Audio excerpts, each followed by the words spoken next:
Hi, everyone. Before we begin today's episode, we want to give a gentle content warning. This conversation includes discussions around suicide. We understand that this topic can be heavy, and we encourage you to take care of yourself in whatever way you need. If you are not in the right headspace to listen, it's okay to skip this episode or come back to it later.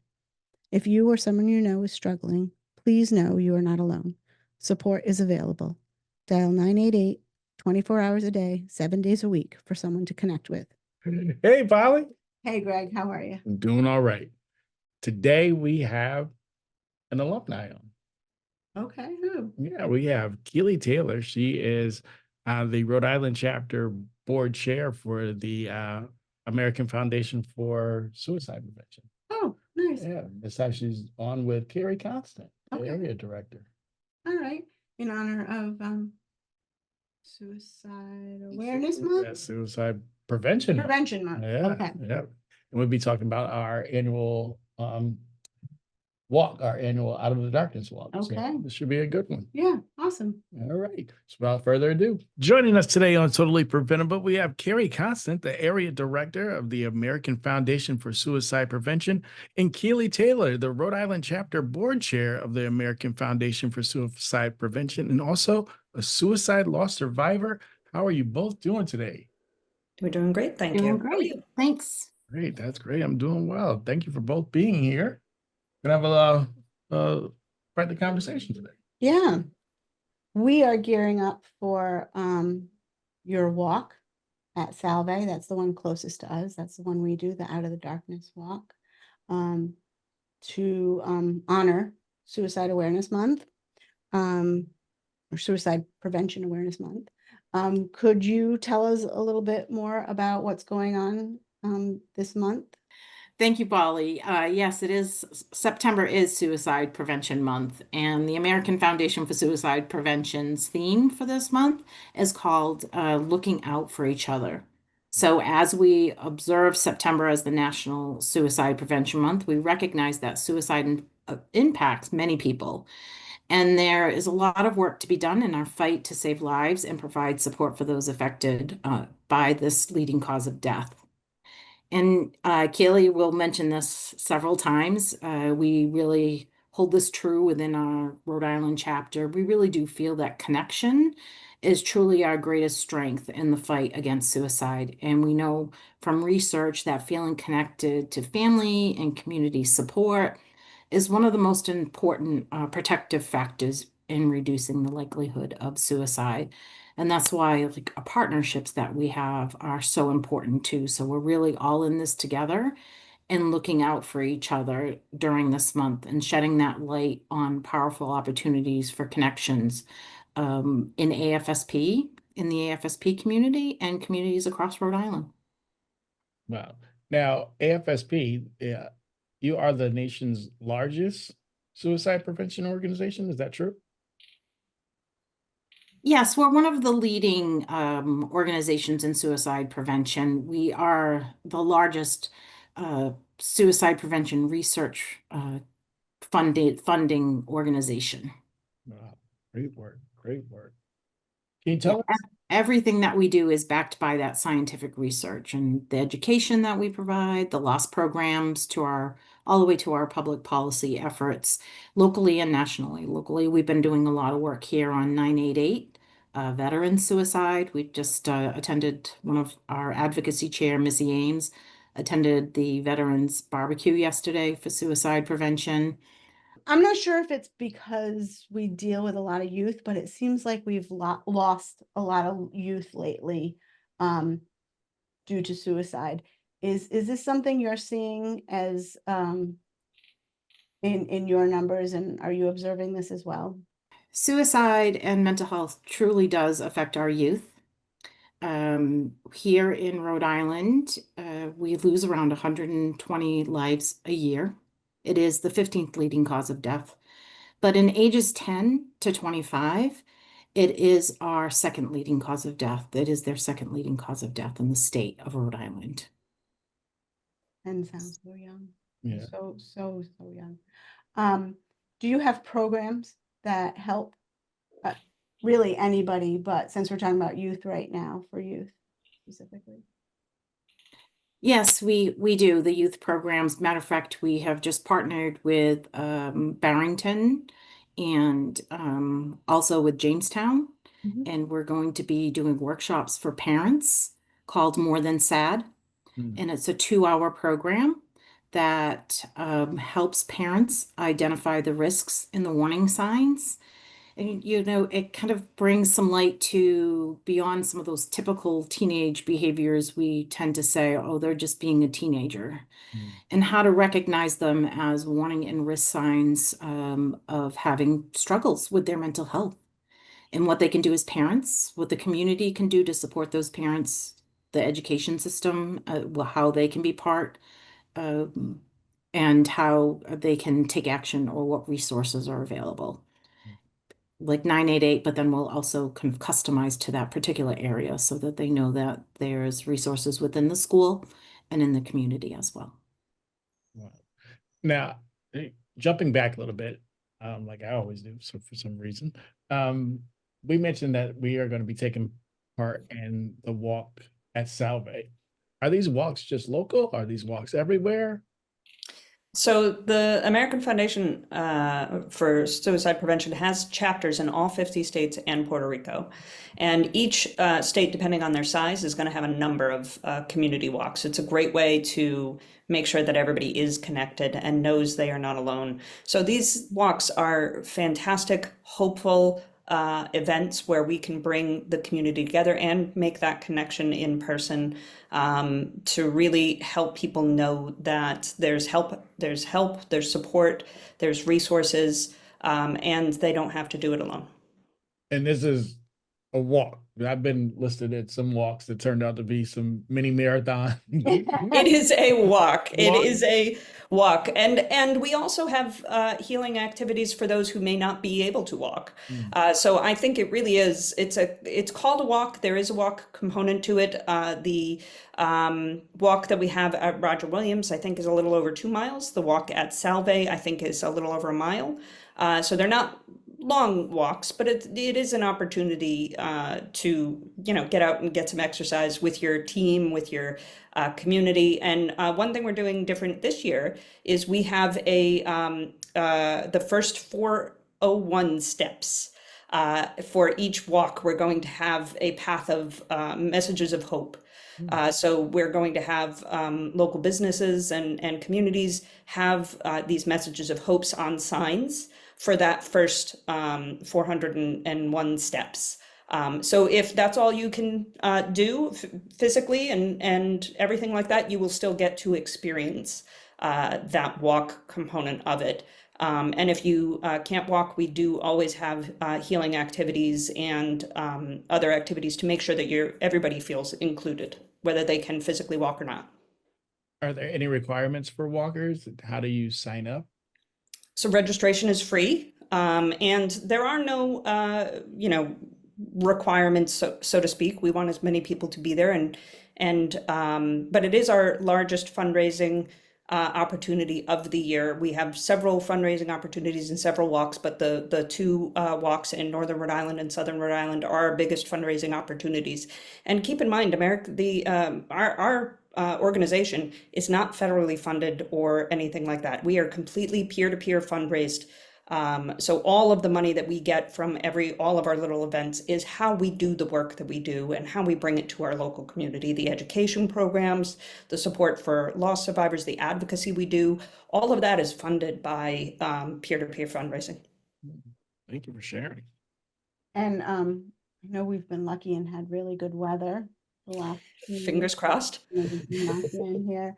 But the setting at Salve alone is so beautiful and healing and wonderful. If you can't walk and you just want to sit and take in the ocean, or the families that are there, or the dogs that are greeting people, like it is such a heartwarming event. There are so many wonderful things to make you feel connected to the community that are going on. Yes, Polly, you really kind of embodied that day of, it's very empowering and full of hope. It's really a positive day of hope. It is. for pretty much everything, especially I learn it more and more the more community work that we do and the more podcast guests that we have. A lot of times, community doesn't see a topic as an issue. How large of an issue is suicide? What are your numbers showing? Well, it is a public health issue. It is a leading public health issue, both nationally and locally. As I mentioned earlier, it is the 15th leading cause of death, and the second leading cause of death, 10 to 25. Our highest loss of population in the state is males, working males, ages 25 to 64.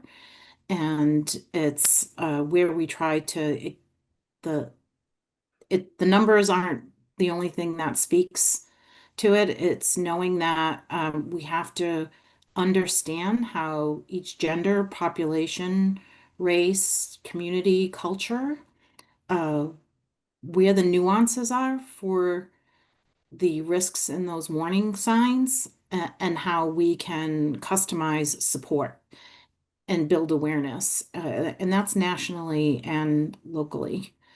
So it is a public health issue, Greg, both national and locally.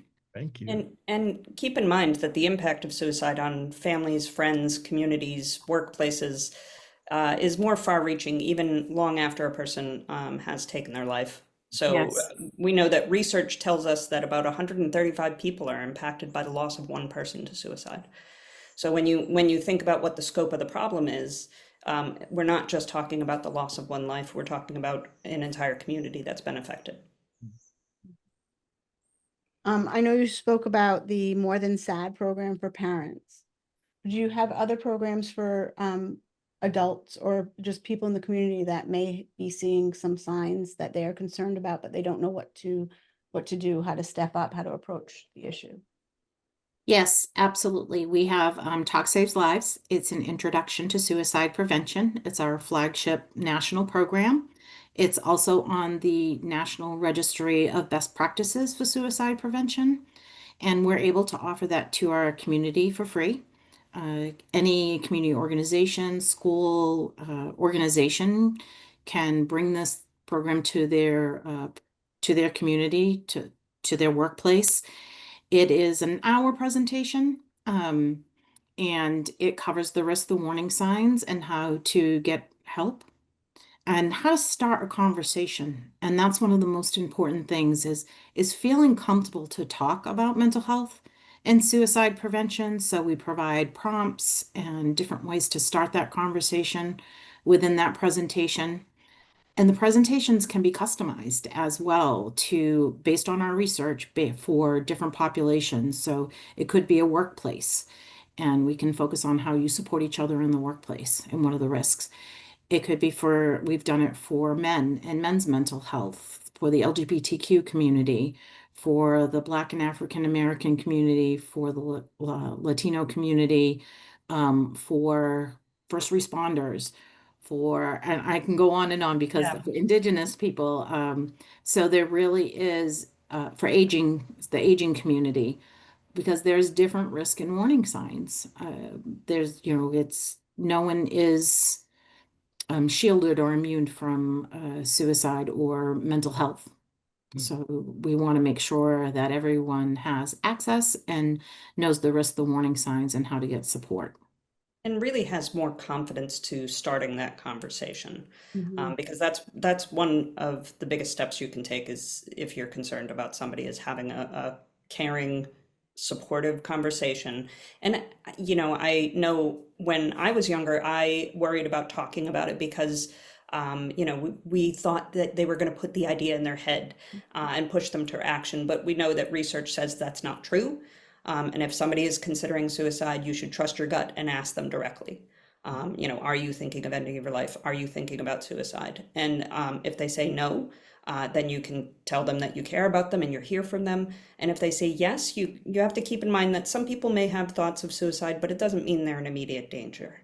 So if you take the time to calmly listen to what they have to say and let them know that you're here to support them, and then ask them how you can help. And always know that you can help them reach out to a therapist or call the 988 Crisis Lifeline with them or for them. It does not have to be the person who's struggling. And sometimes it's really hard when you're struggling to be the person who does that, but you can call on their behalf. And the person, the crisis responder, will help figure out what the next steps are and what the best course of action is.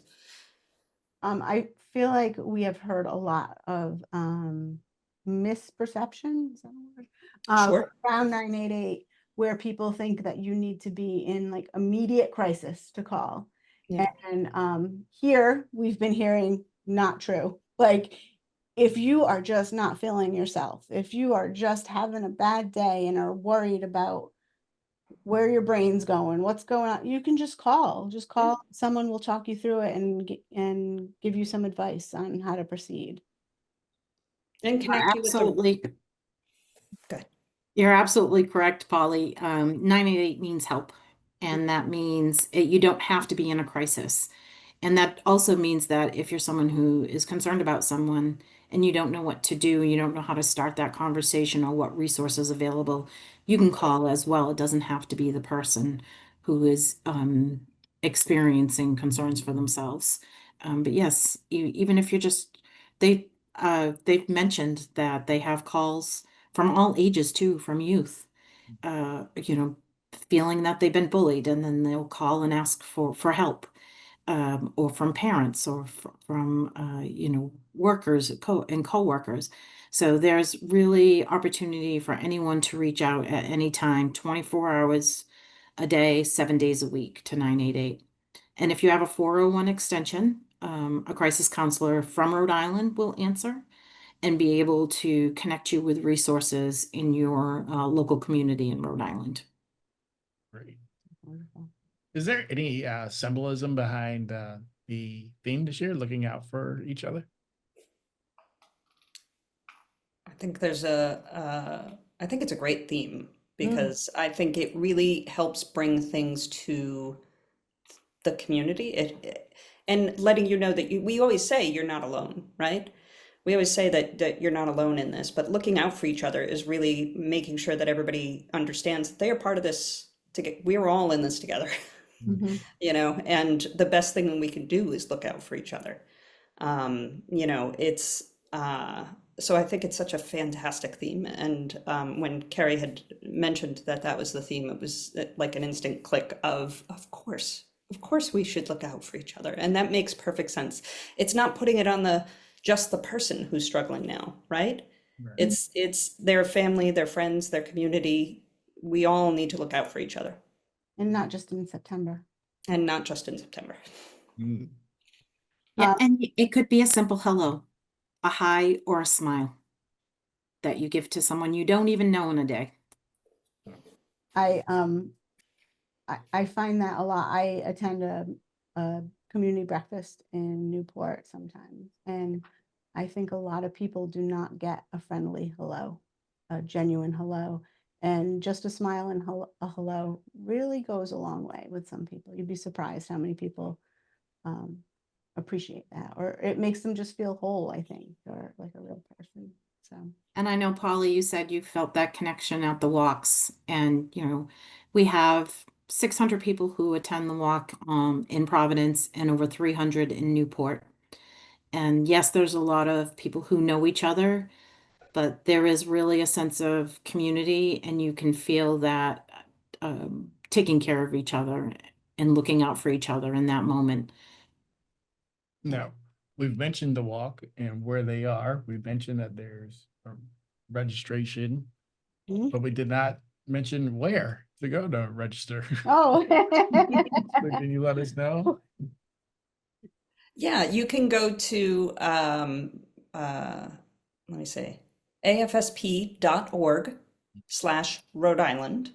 And that's our Rhode Island chapter homepage. And then both of the events are listed on there. So depending on which location you'd like to go with, either it's Northern Rhode Island on October 4th at Roger Williams Park or October 18th at Salve Regina University. You can choose which one you'd like to be involved in, and that'll bring up the registration page. And you can start a team and get your coworkers or family or friends or whoever else you feel is important to include and fold into this endeavor, and really make it a great connection day with everybody. I was gonna say you could walk in both too, if you'd like, right? You could walk in both. Don't limit yourself. Don't limit yourself. It's great.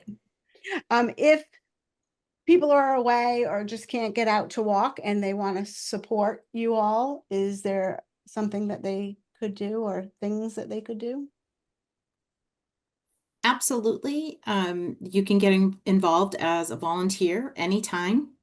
Again, we really embody that taking care of each other in connection within the chapter. So there's different things, even not throughout the month. We're doing, you can look for that on our chapter. We have Hope is Brewing. So we're visiting different coffee shops and breweries to just be present and have people stop in, ask questions, learn how to get involved or how to support. We have a few coming up. Those will be posted soon on our Facebook page and also on our web page. But I'm also hoping to get one in Newport at Crew, so I'm working on that one right now. But we'll continue that throughout the year as well.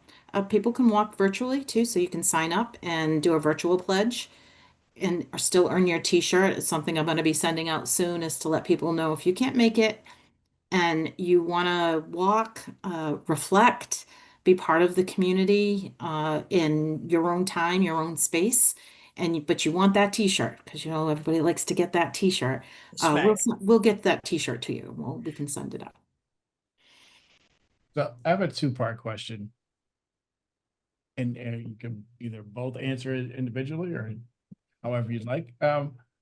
What's one suicide myth that you'd like to bust now on our platform? And what is the one nugget that you would give anyone out there when dealing with someone who they may be seeing signs from?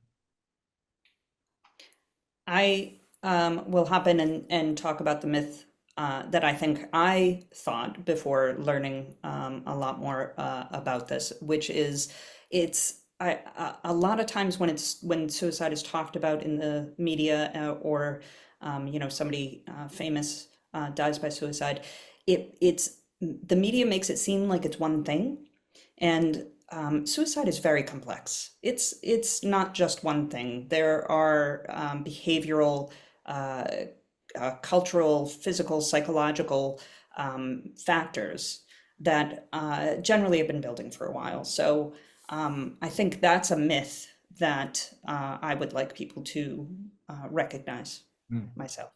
Thank you. Yeah, to piggyback on that, I would also say suicide is a health issue. And so I would like people to, be aware that mental health is just as important as their physical health. And that when you talk about mental health and you talk about suicide, you talk about it just like you would your physical health or a physical ailment like a heart attack, right? You wouldn't say, or a heart condition, you wouldn't say somebody committed a heart attack.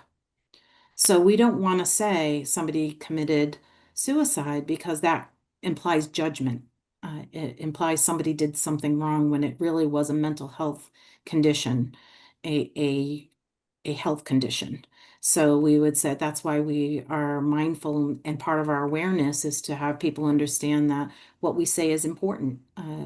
So saying someone died by suicide, just like you would say somebody died by a heart attack. And that's important to know too. One thing we haven't touched a lot upon is our suicide loss survivors. And I'd like Keely to kind of weigh in on this too, is how we support them and how we speak to our lost survivors and make sure that they're doing okay as well. We do have a new program now too that just launched this month called Caring Communities, which is an opportunity for us to work with the community, a work community, organization. It could be for the public as well, to how to support someone who's lost someone to suicide. Yeah. Because the grief can be different. Grief is hard, but when you lose someone to suicide, the grief can be different, and people are kind of hesitant to know how to approach someone who's lost someone to suicide. And so I'll let Kaylee kind of weigh in on that. Yeah, so I am a suicide loss survivor. I lost my husband Nate 4 years ago, which is how I found the Rhode Island chapter and how I got involved, trying to channel my grief into something productive. And it is part of my healing journey. And the connection to the community has been part of what helps keep me going and helps keep me wanting to continue the work and seeing the connections that we've made in the community that we've built here. And we just had a great little event for Grief Awareness Day, where we brought suicide loss survivors together at Cold State Park and just had a little ceremony kind of honoring our people, which is part of what we need to do, and making sure that we're honoring them and talking about them. I am so excited about the Caring Communities program, because it is really challenging to know what to say or know what to do. And I think a lot of people are afraid to say the wrong thing, so they don't say anything at all. And that can feel really isolating. So there's a few programs we have. The event for Grief Awareness Day was new, but we always have International Survivor of Suicide Loss Day. It's a long acronym. That always happens the Saturday before Thanksgiving, because the holidays for grief in general are very difficult. So it's a day of healing where we make sure that all of our community gets together and talks about it, and just has a really optimistic day of healing and hope. And then we also have healing conversations. So anybody who has experienced a loss can reach out and get connected to a loss survivor that may be similar in their loss as far as either time or who they've lost, so that they can connect and have a conversation about it, because it's super important. So I always go back to families, and I'm going to tie in Greg's question there too, about the nugget. He always likes to sort of end a podcast with, what's your nugget of information or hope? So we do, I think, have a lot of parents that listen. We talk about youth a lot. So what would be your nugget for parents? Concerned or even not concerned, which might be more scary, about their child's mental health? To listen. Listen and trust your gut and your instinct. If you have one little thought of, I'm not sure what's going on, talk to them. Make sure that you have a safety plan. Try to include them in a safety plan. Again, going back, physical health, mental health, our safety, right? Mental health is part of our safety. So do your youth know, do your children know, like if they're not feeling well with their mental health, do they know it's okay to not feel okay? Do they know who to reach out to? Who's a caring adult? Now I'm a parent. My children are grown, but when they were teenagers, they both struggled. And I don't often share this, but since you're asking, this here, I took a mental health first aid class, and I was working in youth programming. And as I'm doing this, I thought, oh my goodness, these are some signs my son's exhibiting. This was before I was with AFSP. And I went home and asked him, are you thinking, you've been off, are you thinking of suicide? And he said yes. And in that moment, I didn't know what to do, but I was hopeful, and we did get help. And, he's been safe now. That was 12 years ago that we had that experience. So again, that advice, that nugget is to don't be afraid to ask. And if they are not comfortable talking to you, I ran into this myself as well. Who can you talk to? Who's your trusted person? You don't have to, it doesn't always have to be the parent, and you don't have to feel that burden's only on you. It could be a coach. It could be a teacher. It could be a parent of a friend. but just so that they know when they're not feeling okay, that they can say something to somebody, to even just say, I'm feeling off. And then just being able to listen with empathy and ask questions like, what can I do to help you? What do you need? I think it's good to have that safety plan, even starting with little kids before you're even, I mean, certainly tying it to your mental health, but it's great to have a trusted adult that you can go to about anything, about another friend's mental health, about your concern for someone with a food insecurity. You lost the keys to your house and you're afraid to tell mom and dad. Like, you just need a trusted adult. Yeah. So, and then you can move it from there as they grow. I think someone was talking about that here in the office, how it's just important to have people you trust and know who they are before the crisis. Mhm. And And peer-to-peer too for youth. Yes, yes, absolutely. I don't know if you've ever spoken to Chris Collins Foundation, but they do a peer-to-peer program in the schools, and they do a phenomenal job of youth supporting youth. But in that, we say, you know, or Mark Collins and I talk about this, where you say, you know, go to a trusted adult, but we need to talk with our adults and again take care of each other on how to take care of each other. Mhm. That makes sense, right? Yes. Yeah. Mark is a totally preventable alum. And the one nugget I'll throw in is that language is important. And I think for a very long time, certainly while I was growing up, a lot of talk about mental health or even health in general gets dismissive. And if someone is joking and you dismiss it, they may not come back to talk to you about it seriously. So I think listening to Carrie's point, like just listening and being open and not necessarily dismissing, oh, you're just stressed. Oh, you're just, you're just sad. Really listen and really take it seriously. Because if you dismiss them, too many times, it's nothing. It's nothing to worry about. You're maybe putting them into a position where they don't want to come to you and talk. Very eye-opening. Yep. Got any more questions, Greg? I don't. Well, actually, I do. For those who are listening and want to get involved, want to learn more, want to find out what are the signs, where can they find this information? They can go to afsp.org, or they can go to afsp.org/Rhode Island. The information is accessible there. You'll see prompts that say, I'm concerned about someone. I'm thinking of suicide, or I've lost someone. Those are the three main categories. And there are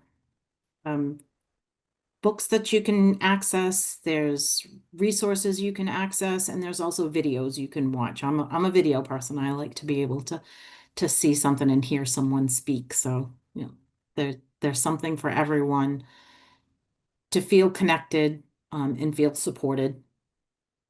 And for those who want to donate or possibly sponsor a walk, will they find the information on that site as well? Yeah, absolutely. They can also reach out to me directly, Carrie Constant, Area Director, and my email is kconstant@afsp.org. And if you email me, I'll get right back to you and we can schedule time to talk. All right. Thank you both for all this very valuable information. And we hope to see you at the walk. Yeah, looking forward to it. Yeah, we look forward to having you there as well. All right. Have a great day. Thank you. Thank you.